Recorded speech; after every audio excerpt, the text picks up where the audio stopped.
हमारे श्री महाप्रभु जी श्री गोसाई जी ने पुष्टि मार्ग में तो हर एक वैष्णव को सिंह बनाया। हम सब सिंह की संतान हैं, इसका गौरव हमें भी आज होना चाहिए।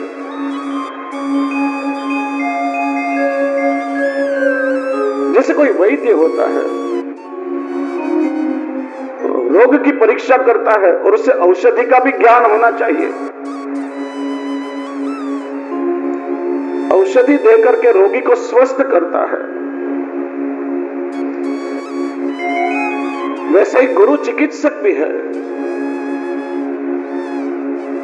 जीव के भाव रोगों की परीक्षा करके उस भाव रोग को पहचान के अपने ज्ञान, अपने सत्संग रूपी भव औषधि जब देता है, श्री महाप्रभु जी ने श्रीमद् भागवत को भव औषधि कहा है।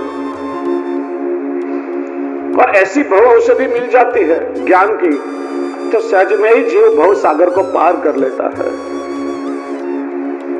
जो दवाई होती है, मेडिसिन होती है, मुख से ली जाती है और मुंह से खाने के बाद हमें कुछ नहीं करना पड़ता है। शरीर में अंदर जाने के बाद रोग का नाश करने का कार्य दवाई स्वयं करती है, औषधि करती है। उस तरह से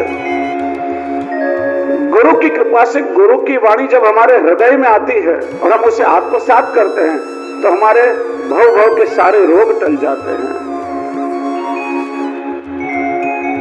तो इसीलिए कहा है, वह जात संसार में और सदगुरु पकड़े केश, सुंदर काढ़े डूबते दे अद्भुत उपदेश। और इसलिए गुरु गीता में शिव जी ने स्वयं गुरु का महात्म्य प्रकट करते हुए कहा है, ध्यान मूलम गुरो मूर्ति, पूजा मूले गुरु पदम, मंत्र मूले गुरुर्वाक्यम, मोक्ष मूले गुरुर कृपा। इस संसार में ध्यान करने के लायक है तो केवल गुरु का स्वरूप। यदि पूजा करनी है तो गुरु के चरण की पूजा करो। सारे मंत्रों का मूल गुरु की वाणी है और मोक्ष का कारण केवल गुरु की कृपा है। इसीलिए का विश्वास गुरु वाक्येषु, गुरु के स्वरूप में श्रद्धा होनी चाहिए, विश्वास भी होना चाहिए। केवल कंठी बंधाने से शिष्यत्व निर्माण नहीं हो जाता। गुरु के वचन में यदि विश्वास है तो सामान्य मुख से निकला हुआ एक शब्द भी हमारे लिए सिद्ध मंत्र हो जाता है। संदिग्ध ही तो मंत्र, यदि अविश्वास है तो सिद्ध मंत्र भी निष्फल हो जाएगा। इसलिए गुरु का बड़ा महत्व है। और हमारे शास्त्र कहते हैं, न गुरु मानवीनी क्यारे गति तति नथी। मनुष्य का शरीर यदि मिला और जीव जहां तक गुरु के शरण में नहीं आया तो जीव का कभी मोक्ष नहीं होता है। और इसलिए गुरु का आश्रय तो करना ही चाहिए। गुरु बिन मार्ग न चले, गुरु बिन दहन ज्ञान, गुरु बिन सहजो धुंध है और गुरु बिन पूरी हान। गुरु के बिना जीव की हानि हो जाती है। कई ग्रंथों में, उपनिषदों में, महाउपनिषद में कहा है, दुर्लभो विषय त्यागो, दुर्लभम तत्व दर्शनम, दुर्लभा सहजावस्था, सदगुरु करुणा बिना। जहां तक गुरु की कृपा नहीं होती, जीव को सहज अवस्था नहीं मिलती। विषयों का त्याग भी गुरु के कृपा के बिना दुर्लभ है। इसलिए गुरु के कृपा पात्र बनने का प्रयत्न हमें करना चाहिए।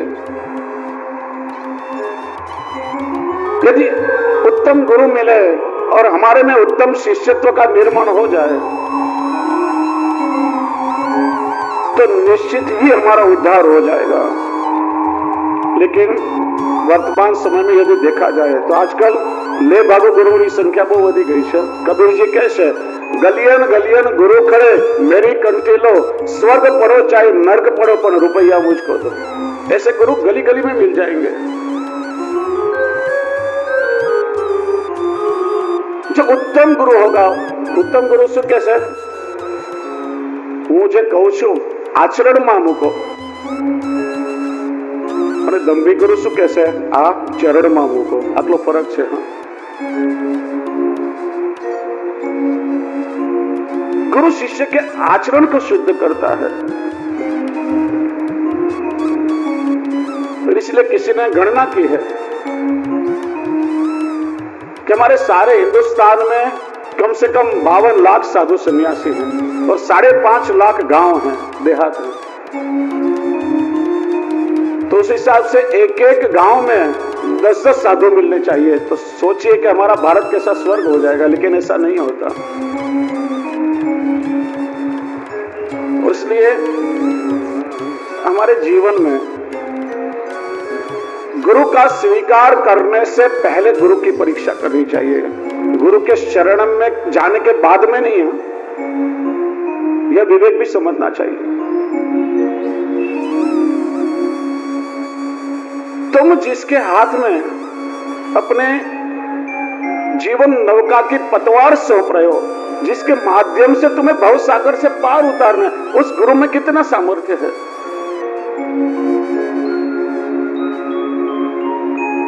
श्री महाप्रभु जी ने कृपा करके बताया गुरु कैसा होना चाहिए। कृष्ण सेवा परम वीक्ष दंबादि रहितम नरम श्री भागवत तत्वज्ञम भजे जिज्ञासुरादरात्। 4 लक्षण गुरु के बताए हैं, बहुत से लोग 3 मानते हैं। गुरु भगवत सेवा परायण होने चाहिए। आप सेवा करी सिखवे श्रीहरि, पुष्टि पक्ष वैभव सुदृढ़ की दो। सेवा ही जिसका जीवन है, प्रभु की सेवा ही जिसका तात्पर्य है। आचरति आचरयति चैति आचार्य, आचार्य को उपदेश देने की आवश्यकता नहीं, उसका आचरण ही हमारे लिए उपदेश है। जो अपने आचरण के द्वारा हमें ज्ञान देते हैं।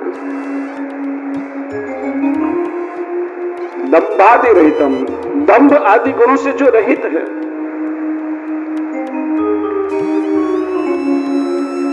प्रभु की सेवाएं केवल दिखावे के लिए नहीं, केवल दंभ का पोषण करने के लिए स्वार्थवश नहीं होनी चाहिए।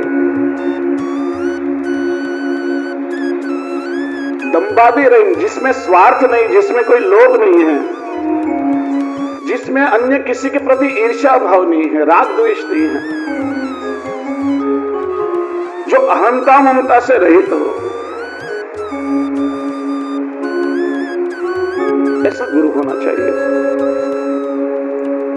यदि कोई स्वार्थी गुरु मिल जाए तो ऐसे गुरु का भी प्रकार बताया, उसे पाषाण गुरु कहा जाता है।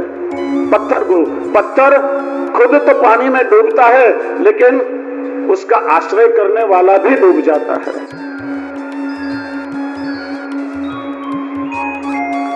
श्री महाप्रभु जी सब जब ब्रज में पधारे, कृष्णदास मेघन आदि सेवक साथ में थे। घेवर वन में से पधार रहे थे तो मार्ग में एक मरा हुआ अजगर पड़ा था और लाखों चींटियां उसे नोच नोच के खा रही थी। तो कृष्णदास मेघन ने प्रश्न किया, कृपानाथ, अजगर की यह दुर्गति क्यों हुई? तब श्री आचार्य चरण ने पूर्व जन्म का वृत्तांत कहा कि यह अजगर पूर्व जन्म में एक दंभी, पाखंडी और लोभी गुरु था।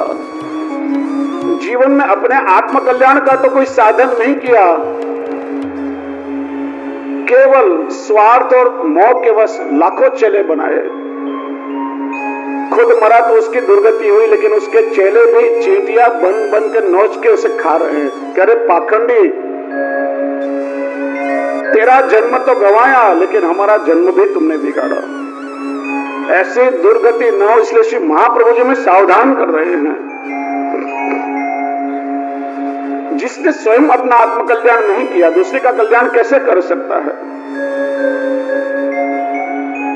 दंभादि रहितम, उसके बाद नरम, नर शब्द का प्रयोग है। बहुत से विद्वान इसे नहीं मानते, कहा यहां नर शब्द व्यक्तिवाचक है, नर यानी व्यक्ति भी होता है। लेकिन हमारी परंपरा वैदिक परंपरा है और वेद शास्त्र की मर्यादा है कि वेदोक्त शास्त्रोक्त पद्धति से दीक्षा देने का अधिकार और व्यास पीठ पर बैठ करके व्यास पद्धति से कथा करने का अधिकार स्त्रियों को प्राप्त नहीं है, क्योंकि यज्ञोपवीत के द्वारा स्त्रियों को द्विजत्व की प्राप्ति नहीं होती है। स्त्री उपदेशक हो सकती है, संत हो सकती है, शिक्षक हो सकती है, व्याख्यानकार हो सकती है, वैदिक परंपरा में दीक्षा देने का और व्यासपीठ पर बैठकर कथा करने का अधिकार स्त्रियों को नहीं है। और इसीलिए गुरु या आचार्य पुरुष परंपरा का होना चाहिए। देखिए, सारी वैदिक परंपराओं को देख लीजिए, कोई भी जगह पर आचार्य स्त्री नहीं होती, पुरुष परंपरा का आचार्य होता है।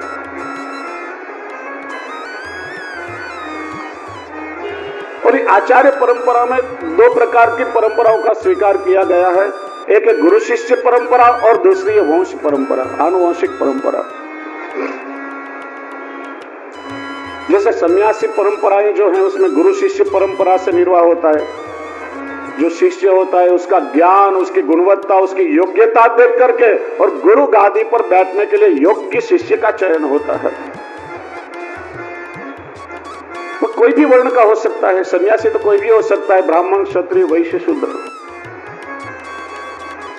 चाहे कितना भी ज्ञानी हो। लेकिन आनुवंशिक विज्ञान, आज का जो जेनेटिक साइंस है, सिद्ध करता है कि अमुक प्रकार के स्वभावगत दोष, अमुक प्रकार के रोग सीधे हेरिडिटरी में, आनुवंशिक रक्त बीज की परंपरा में आते हैं।